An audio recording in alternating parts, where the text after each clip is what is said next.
The next charming points of Korea I want to introduce you is tourist attractions. I will show you two places, Gyeongbokgung Palace and War Memorial of Korea. The first site is Gyeongbokgung Palace, which has been a court for the royal family of Korea for 500 years.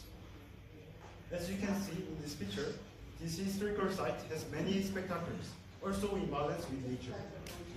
You can feel like being the royal class of Korea walking around the palace. Before moving on to another tourist attraction, I want to share my experience in Haepark Museum yesterday. Yesterday, in the museum, we saw the Gallipoli exhibition. It was so heartbreaking to see the sorrowful and regrettable happenings to war veterans from New Zealand. Similarly, in Korea, there is also a place which collects sorrowful memories of our nation. It's the War Memorial of Korea. It's a war museum which collects the war history of our Korea for more than 5,000 years. It might be boring to you for you to visit museum and wonder why I'm recommending War Museum of Korea to you. But there is a reason for you to visit there. It's because they are the monuments of the fallen soldiers in Korean War, also war veterans from New Zealand.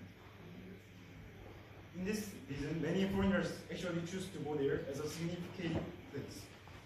It might be meaningful for you to visit War Memorial of Korea to review the cruelty of the wars and commemorate the sacrifice of their forefathers for the world peace and liberty of Korea. Now we have introduced you charming points of Korea. I hope our presentation helps you understand our nation better. How about visiting Korea to enjoy tempting foods and tourist attractions, especially to enjoy in Gyeonggi and Bissido.